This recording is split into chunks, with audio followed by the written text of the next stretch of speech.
السلام علیکم ورحمۃ اللہ وبرکاتہ۔ برادران اسلام، جن لوگوں کے پھوڑا پھنسی ہو جاتی ہے، جسم کے کسی بھی حصے میں پھوڑے اور پھنسی اگر ہو جاتے ہیں تو آپ لوگ میرے عزیزو اس آیت کریمہ کو عمل میں لائیں اور اس کی برکت دیکھیے کہ اس کی برکت سے پروردگار آپ کو شفا عطا فرما دے گا، پھوڑے پھنسی سے نجات مل جائے گی۔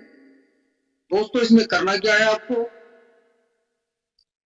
ایک پاک صاف مٹی کا ڈیلا لینا ہے اور اس پہ بسم اللہ مجریہا مرساہا انا ربی لغفور رحیم، بس اس کو پڑھنا ہے اور پڑھ کر کے آپ دم کر دیں اور پھر اس مٹی کو پانی سے گیلا کر کے پیسٹ بنائیں اور دن میں 2-3 مرتبہ اس کو پھوڑے پھنسی کی جگہ پر مل لیا کریں، تو پھوڑا پھنسی پکنے کے بجائے کچا ہی وہیں بیٹھ جائے گا اور آپ کو شفا مل جائے گی۔ اور پروردگار اس کی برکت سے آپ کو شفا عطا فرمائے گا۔ دوستو، اگر یہ ویڈیو اچھا لگا ہے تو لائک کمنٹ کریں، شیئر کریں۔ اب بنے رہے ہمارے ساتھ، جلد حاضر ہوں گے اچھی سی تعلیمات اور معلومات کے ساتھ۔ تب تک کے لیے اجازت چاہتے، شکریہ۔ السلام علیکم ورحمۃ اللہ وبرکاتہ۔